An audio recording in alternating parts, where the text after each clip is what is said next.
اللہ اللہ اللہ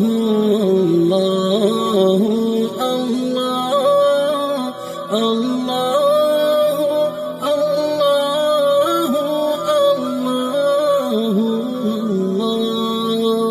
اللہ اللہ۔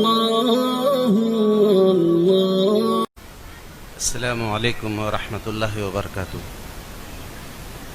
الحمد للہ رب العالمین الرحمن الرحیم مالک یوم الدین والصلاة والسلام علی سید المرسلین وصحابہ الطاہرین الی یوم الدین۔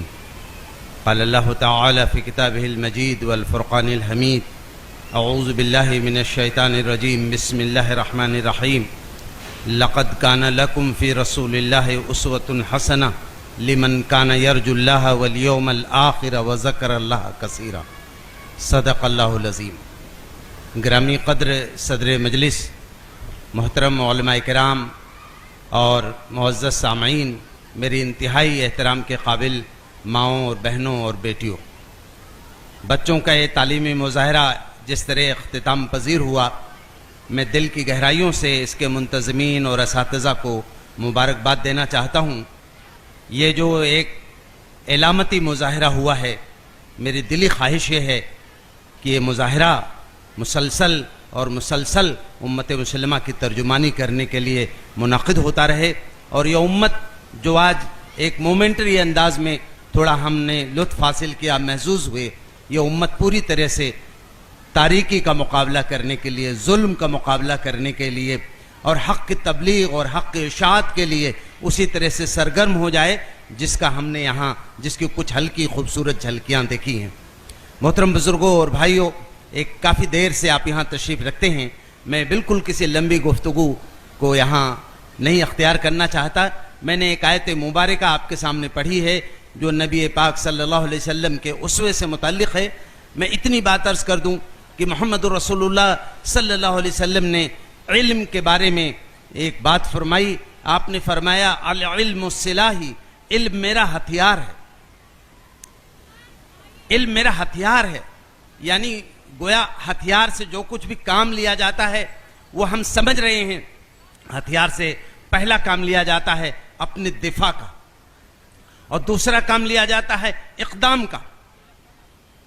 امت مسلمہ جس نظریاتی، فکری اور تہذیبی الغار کا شکار ہے پوری دنیا کے اندر، اس کا مقابلہ ہم علم کے ہتھیار کے بغیر نہیں کر سکتے۔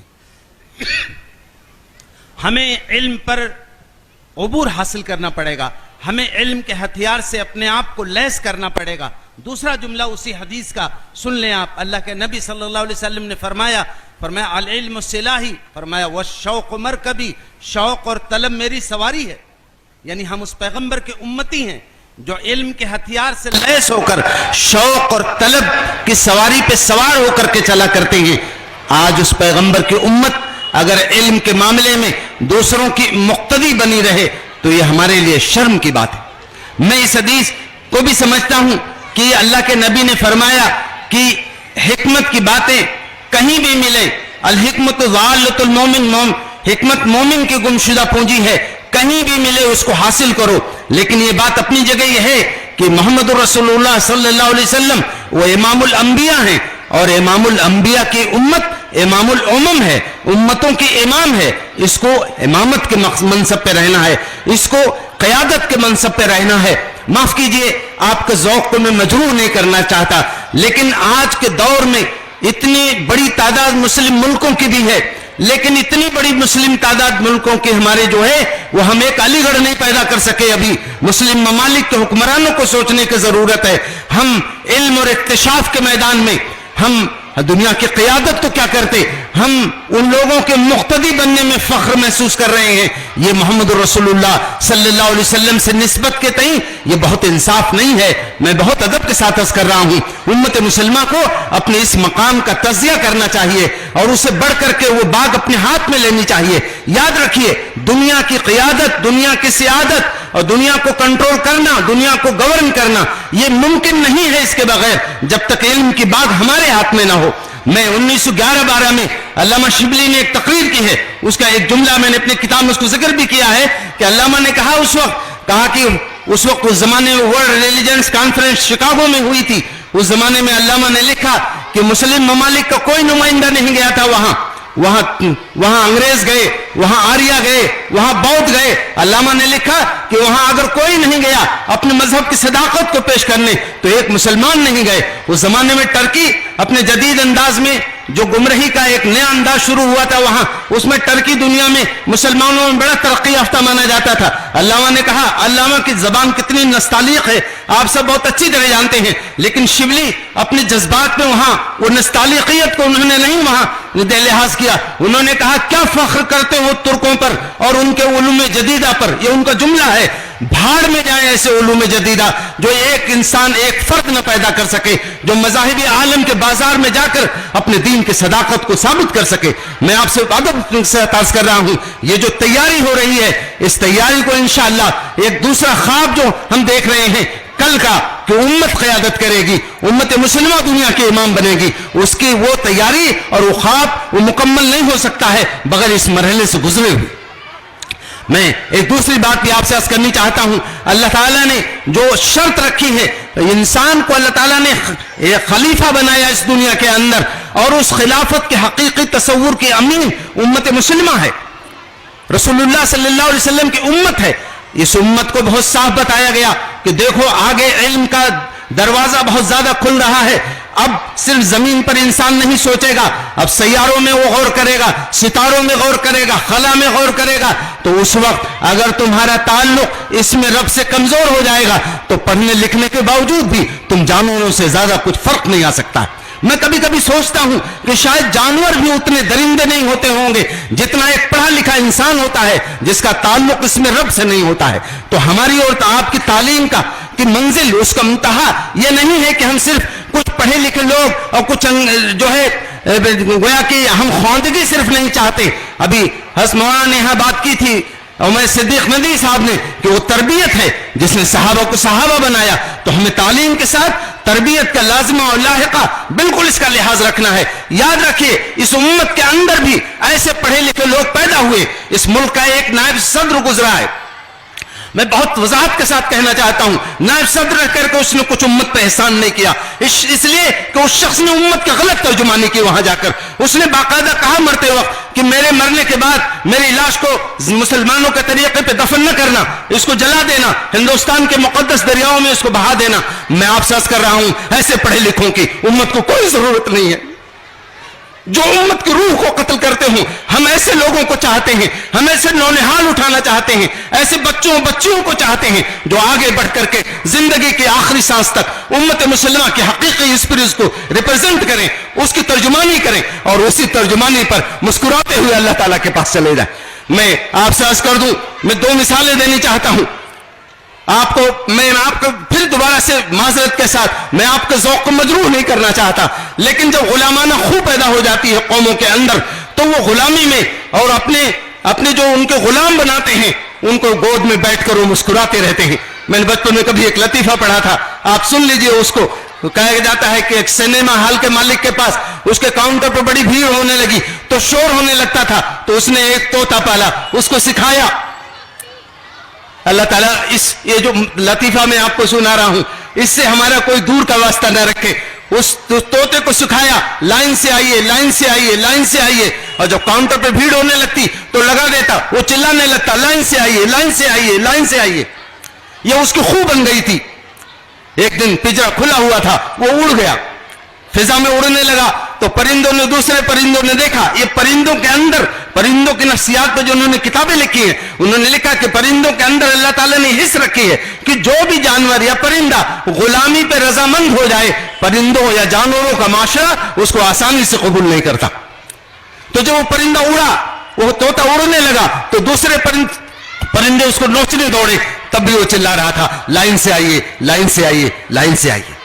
میں بہت ادب کے ساتھ اس کر رہا ہوں، اپنی قابل احترام بہنوں سے اور بیٹیوں سے کہنا چاہتا ہوں خدا کے لیے اس صورتحال کو بدلیے. یہ جو آپ اپنے لال پیدا کر رہی ہیں، جن کے اٹھان سے امت کو امید ہونی چاہیے تھی، وہ کہہ رہے ہیں لائن سے آئیے، لائن سے آئیے، امریکہ تو آ، اسرائیل تو آ، یورپ تو آ، روس تو آ، یہ کیا ہم نے اختیار کر رکھا ہے؟ معاف کیجئے، یہ علم کا ہتھیار ہے جو نظریاتی الغار سے بھی بچائے گا، تہذیبی الغار سے بچائے گا، اور میں صاف واضح زبان میں کہنا چاہتا ہوں، اور جو زمینی الغار ہے اس سے بھی یہی علم آپ کو بچا سکتا ہے۔ یہ آج پوری دنیا میں جن ممالک سے پوری دنیا کفر کو تھوڑا سا ریزرویشن ہے، خطرہ ہے، وہ وہی ملک ہیں جنہوں نے جدید علوم پہ تھوڑی اپنی پکڑ بنائی ہے، اور ہمیں جدید علوم پہ اپنی پکڑ بنانی چاہیے۔ قرآن کا واضح اشارہ موجود ہے کہ امت مسلمہ انبیاء کے ماننے والوں کو انصاف قائم کرنے کے لیے دنیا میں بھیجا گیا ہے۔ نبی آئے، کتاب آئی، معجزے آئے، میزان اتارا گیا، کیوں؟ لیقوم الناس بالقسط، تاکہ انسانوں کو انصاف پہ قائم کیا جائے۔ لیکن انسانوں کو انصاف پر قائم رکھنے کے لیے سن لیجئے، بہت سے لوگ ہیں جو نبی کو دیکھ کر انصاف پہ قائم ہو جائیں گے، کچھ لوگ نبی کے تقریر و بیان و مواعظ سے انصاف پہ قائم ہو جائیں گے، کچھ لوگ نبی کے استدلال سے انصاف پہ قائم ہو جائیں گے۔ لیکن اللہ کو بہت اچھی طرح معلوم ہے کہ بہت سے ایسے شرپسند ہوں گے جن کا جس ابھی ہمارے محترم نے اشارہ کیا، وہ 10% والے ایسے بہت سے پوری دنیا کی قوموں میں ہیں۔ جب وہ انصاف پہ قائم نہیں ہوں گے اور انصاف کو قائم نہیں ہونے دینے کے لیے وہ اصرار کریں گے، اللہ نے فرمایا وَأَنزَلْنَا الْحَدِيدَ فِيهِ بَأْسٌ شَدِيدٌ وَمَنَافِعُ لِلنَّاسِ، ہم نے لوہا بھی اتارا ہے۔ اس کا علم بھی حاصل کرنا پڑے گا اس امت کو جو انصاف کو قائم کرنے کے لیے دنیا میں بھیجی گئی ہے۔ لیکن آخر میں ایک بات سن لیجئے کہ اس کے لیے ہمیں تھوڑا سا رسک لینے کے لیے تیار ہونا پڑے گا۔ کسی نے بڑی عجیب بات کہی ہے کہ بھی کچھ تو الزام لو اپنے سر دوستو، کچھ تو خطرہ لینے کے لیے تیار ہوئیے۔ یہ دنیا اگر ہماری طرف سے ہمیں ٹیڑھی آنکھوں سے دیکھنے لگے، ہماری بہنوں پہ کمنٹ کرنے لگے، تو کیا ہماری بہنیں کیا رسول اللہ کی تہذیب کو اٹھا کے پھینک دیں گے؟ کیا اگر ہم یہی مسلمان ہیں تو معاف کیجئے، میں پھر عرض کر رہا ہوں، آپ کو ذوق کو مجروح نہیں کرنا چاہتا، اگر ہم یہی مسلمان ہیں کہ دنیا کے کمنٹ پر گھبرا کر کے پریشان ہو کے رسول اللہ کی تہذیب کا لبادہ اتار کے پھینک دے، تو ان مسلمانوں کو مٹانے کے لیے کسی ایٹمک وار کی ضرورت نہیں ہے، یہ تو ایسے ہی ختم ہو جائیں گے۔ اس کے لیے خطرہ مول لینا، اس کے لیے نقصان مول لینا، تھوڑا رسک لینے کی ضرورت ہے۔ میں ایک مثال دے کر کے صرف بات ختم کرنی چاہتا ہوں۔ ابھی 4-5 سال ہوا، امریکہ میں ایک ڈاکٹر مسلمان ہو گیا، مسلمان ہوا، اللہ تعالیٰ نے اس کو ایسی ہی شہرت دے رکھی تھی، پیڈیاٹرکس کا بہت مشہور ڈاکٹر تھا، اللہ تعالیٰ نے ایمان لانے کے بعد اس کو ایک اور شہرت دی۔ اسی زمانے میں برطانیہ کو ایک پیڈیاٹرکس کے ایکسپرٹ کی ضرورت ہو گئی، پورے ملک کے پیڈیاٹرکس کے شعبے کو سپروائز کرنے کے لیے ان کو ایک ماہر کی ضرورت تھی۔ انہوں نے اعلان کیا، پوری دنیا سے بہت سے لوگوں نے اپلائی کیا، وہ ڈاکٹر بھی آیا وہاں انٹرویو میں بیٹھا، ان لوگوں نے جب انٹرویو لیا اور امپریشن اپنا دیا، اخبارات میں امپریشن آئے، اس نے جو انٹرویو پینل کے لوگ تھے انہوں نے امپریشن اپنا دیا کہ ڈاکٹر ایسا ہے، اس کی اسکلز ایسی ہیں کہ یہ ہمارا شاگرد نہیں، ہم اس کے شاگرد بن سکتے ہیں۔ اتنی اللہ نے اس کو صلاحیت دی تھی۔ لیکن جب پورے انٹرویو کے بعد انہوں نے کہا کہ ڈاکٹر صاحب بہت ہی خوشی کی بات ہوگی انگلینڈ کے لیے کہ آپ کی خدمات اس ملک کو ملے، لیکن ہمارے ہاں ایک شرط ہے کہ ہیلتھ کے شعبے میں سروس کرنے والے افراد کو داڑھی رکھنے کی اجازت نہیں ہے۔ تو براہ کرم سمجھیے کہ ہم نے آپ کو ڈن کر دیا ہے، آپ کا ہم نے اپوائنٹمنٹ کر دیا ہے، آپ ایسا کیجئے، داڑھی بنوا کر کے آ جائیے، اس خدمت کو اپنے لیے اختیار کر لیجئے۔ کتنا بڑا امتحان تھا اس شخص کے لیے جو کوئی نسلی اور ہماری طرح آپ کی طرح مسلمان بھی نہیں تھا۔ اس نے کہا سر ایسا ہے، پلیز آپ میرا اپلیکیشن اپنی فائل سے نکال دیجئے، مجھے ایسی جاب کی کوئی ضرورت نہیں ہے۔ وہ چلا گیا، جا رہا تھا کیمپس میں، بہت بڑے کیمپس میں اس وقت ہم لوگ ہیں، وہ جا رہا تھا، راستے میں دیکھا کہ دیواروں پر حضرت عیسیٰ علیہ السلام کا اسٹیچو بنا ہوا ہے، وہ اسٹیچو ہے یا دیواروں پہ تصویر بنی ہوئی ہے۔ اس نے غور سے دیکھا، ہر تصویر میں عیسیٰ علیہ السلام کی داڑھی تھی۔ واپس آیا آفس میں، نوک کیا، اور اٹینڈنٹ نے بتایا سر وہی ڈاکٹر صاحب جو ابھی گئے ہیں وہ دوبارہ سے آئے ہیں۔ وہ لوگ بڑے خوش ہوئے کہ شاید ڈاکٹر صاحب نے اپنے فیصلے کو ریکنسیڈر کیا، بڑے خوشی سے ان کو ویلکم کیا، کہا تشریف لائیے، آپ نے اپنے فیصلے پہ ریکنسیڈر کیا، ہمیں بہت خوشی ہے۔ ڈاکٹر نے کہا، انہوں نے کہا سر ایسا نہیں ہے کہ میں آپ سے یہ کہنے آیا ہوں کہ آپ دوبارہ سے میرے جو ہے اپلیکیشن کو کنسیڈر کیجئے. میں تو آپ سے صرف یہ پوچھنے آیا ہوں کہ کیا جس پوسٹ کے لیے میں نے اپلائی کیا ہے, اگر حضرت عیسیٰ علیہ السلام اس پوسٹ کے لیے اپلائی کر دیں تو کیا آپ ان کو بھی ریجیکٹ کر دیں گے؟ ایک لوگ سناٹا ہو گیا, فوراً وہ چلا گیا, اپنے ہوٹل گیا, وہاں سے اپنے امریکہ واپسی کی تیاری کرنے لگا. ان لوگوں نے میٹنگ کی, ہیلتھ کے شعبے کی, بڑے بڑے ذمہ داران بیٹھے, کہا اتنا قابل آدمی جو دنیا میں چند ہوں گے وہ یا اس لیے جا رہا ہے کہ وہ اپنے مذہب کے اعتبار سے عمل کر رہا ہے, وہ داڑھی رکھے ہوئے ہے. فوراً ہوم منسٹری کے لوگوں کو بلایا گیا, ساتھ میں بیٹھ کے میٹنگ ہوئی, فیصلہ ہوا کہ آج سے اس شرط کو ختم کیا جا رہا ہے. ڈاکٹر کو فون کیا گیا, کہا گیا کہ ڈاکٹر صاحب آپ آ جائیے, آپ کی خدمات سے برطانیہ کو فیض ملے, برطانیہ کو فائدہ ہو, اس کے لیے آج سے ہم نے اپنے ملک کے قانون کو بدل دیا ہے. میں صرف یہ بات کرنی چاہتا ہوں, اگر وہ شخص نے وہ خطرہ, وہ رسک لینے کا حوصلہ نہ کیا ہوتا تو وہاں کا قانون نہیں بدلتا. جاب کی بات دوسری ہے, لیکن ایک ملک کے اندر رسول اللہ صلی اللہ علیہ وسلم کے ایک امتی ہونے کو ریپرزینٹ کرنا, یہ مسلمانوں کی ذمہ داری ہے, یہ بیٹی کی ذمہ داری ہے, یہ بہن کی ذمہ داری ہے. میں بہت ادب کے ساتھ عرض کر رہا ہوں. آخری بات کہنا چاہتا ہوں اس وقت کہ امت مسلمہ کی موجودہ جو کشمکش کے حالات ہیں, حق و باطل کی جو کشمکش ہے, یاد رکھیے میں ان بھائیوں سے قطعاً معذرت کر رہا ہوں جو حق و باطل کی کسی کشمکش کے انکاری ہیں, اسے وہ تسلیم نہیں کرتے. میں ان لوگوں سے بالکل اتفاق نہیں کرتا. حق و باطل کی ایک کشمکش چل رہی ہے اور ابھی بھی چل رہی ہے, آئندہ بھی پوری طرح چلتی رہے گی. قرآن نے کہا وما ذا بعد الحق الا الضلال, حق کے بعد گمراہی کے علاوہ دنیا میں کیا ہے, اور حق و باطل کے اندر یہ کشمکش چلتی رہے گی. اس کشمکش کے اندر ہماری ایک بہت بڑی ضرورت باخبری ہے. معاف کیجئے, یہ اتنی بڑی مصیبت آ گئی ہے ہمارے یہاں یہ بھی اچھی بات سمجھے جانے لگی ہے. ہم بے خبر ہوں, ہم دنیا کے حالات سے ہمارا کوئی واسطہ نہ ہو تو گویا یہ بھی تقوی اور جو ہے نیکی کی کوئی علامت بن گئی ہے. معاف کیجئے, جو اماموں کا امام ہے وہ سب سے زیادہ باخبر ہے. رسول پاک صلی اللہ علیہ وسلم نے کتنا بڑا خطرہ مول لیا. مدینے میں شور ہوا, ڈاکو آئے, ڈاکو آئے, ڈاکو آئے. اللہ کے نبی صلی اللہ علیہ وسلم نے جیسے ہی آواز سنی, اچھل کر کے آپ نے اپنی تلوار ہلمائل کی اور گھوڑے کی پیٹھ پہ سوار ہو کر کے, کرتا نہیں پہنا آپ نے, جا کے چلے گئے, دیکھتے رہے, پورا دیکھ کے آئے.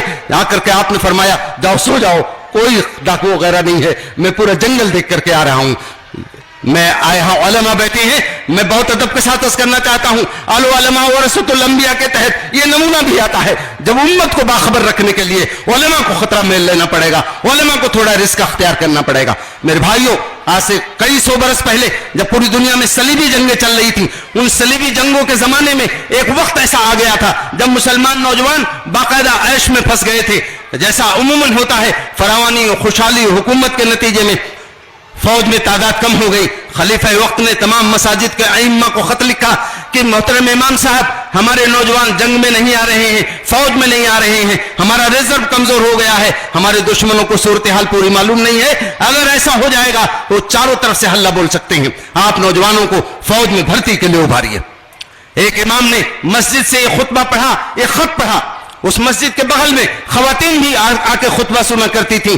ایک لڑکی نے وہ خطبہ سنا, یہاں میری بیٹیاں بیٹھی ہیں, کاش کہ ہماری کوئی بھی بیٹی اس طرح سے بے چین ہو جائے تو یہ جلسہ یقیناً کامیاب ہو جائے گا. اس لڑکی نے خط سنا, شدت احساس میں رونے لگی. بس مان اس کے ذہن میں کوئی بات آ گئی, بس ہنسنے لگی. وہاں جو خواتین بیٹھی تھی وہ بڑی حیرت زدہ ہوئی کہ یہ کیسی لڑکی ہے, ابھی رو رہی تھی, ابھی ہنس رہی ہے. اس لڑکی نے اگلے جمعہ میں جو حرکت کی, اس زمانے کا عالم اسلام جس میں گھوڑے سے تیز سواری کوئی نہیں تھی, وہ پورا 1 مہینے کے اندر جاگ گیا. آپ اٹھا کے مورخین کو پڑھ لیجئے. محمد الغزالی نے اپنی کتاب اسلام 15ویں صدی ہجری کے استقبال میں پورے واقعے کو کوٹ کیا ہے کہ وہ جب یہ اگلے جمعہ میں اس نے کیا کیا. میری بہنیں یہاں بیٹھی ہیں, بیٹیاں بیٹھی ہیں, بالیں خواتین کو کتنا بال عزیز ہوتے ہیں, بوڑھی خواتین بھی بالوں پہ کتنا وقت صرف کرتی ہیں. اگلے جمعہ میں اس لڑکی نے اپنے سارے بال کاٹ کے ایک لفافے میں بھر دیا اور امام صاحب کو خط لکھا کہ محترم امام صاحب, آپ نے گزشتہ جمعہ میں ملت کی جو حالت زار بیان کی ہے, مجھے انتہائی صدمہ ہے کہ میں ایسے نازک حالات میں اپنی ملت کے لیے کچھ نہیں کر پا رہی ہوں. میں لڑکی ہوں, مجھے فوج میں جانے کا نظام نہیں, ورنہ میں وہاں بھی چلی جاتی. آخری جملہ اس کا جو ہے پیرا اس بڑا بھولا سا ہے. ایک لڑکی جو ابھی شادی شدہ نہیں ہے, ایک بھولے بھالی عمر کی, اس نے لکھا آگے, البتہ میں نے بچپن میں سنا تھا کہ بالوں کی رسی بہت مضبوط ہوتی ہے, تو میں اپنے بال آج بھیج رہی ہوں, آپ اس کی رسی بنوا دیجئے گا, میرے کسی مجاہد بھائی کے گھوڑے باندھنے کے کام آ جائے. بس اتنا سننا تھا. امام نے جب ایک خط پڑھا مسجد میں لوگ چیخنے لگے, پھوٹ پھوٹ کر رونے لگے لوگ, اور جو ہے لوگوں نے کہا کہ اجتماعی حلف ہم سے لیجئے. میں صرف یہ بات کر رہا ہوں, آج بچیوں کو بیدار کرنے کی ضرورت ہے. نصف امت اگر بیدار نہیں رہے گی, معاف کیجئے, کوئی بھی تحریک کامیابی کے منزل سے جو ہے ہمکنار نہیں ہو سکتی ہے. ہمیں بس اسی پر میں اپنی بات ختم کرنی چاہتا ہوں. ہمیں طے کر کے اٹھنا ہے, ہم اپنی زندگی کو کوئی لمحہ ضائع نہیں ہونے دیں گے. نئی نسل کی تربیت کریں گے, اپنی صلاحیتوں کو لگائیں گے. میں آپ سے کیا عرض کروں, میں کچھ علاقوں میں کام کرنے جاتا ہوں, سلمس میں, وہاں ایک بچی آئی, پڑھنے آئی, اس کے ماں باپ مسلمان, اور اس بچی کا نام جیوتی تھا. ہم نے اس کا نام بدل دیا, جیوتی کا ترجمہ کر دیا گا نور. الحمدللہ آپ کام کریں گے تب رزلٹ آئے گا. کسی کو پڑھا تھا کبھی کہ جو زوال شدہ قومیں ہوتی ہیں, جن قوموں پہ زوال طاری ہو جاتا ہے, ان کا ایک مزاج بنتا ہے, وہ رزلٹ وداؤٹ ایفرٹ کی قائل ہو جاتی ہیں. ہمارا بھی کچھ مزاج ایسا بنتا رہا ہے. دشمن کام کریں, دوسرے قوموں کے سائنسداں کام کریں, دوسرے قوموں کے ایجوسنس اور ایکسپرٹ کام کریں, اور رزلٹ ہمیں ملے. ایسا نہیں ہونے والا ہے میرے بھائی. یہ دنیا اس وقت ایک تقابل, ایک مقابلے کی کیفیت سے دوچار ہے.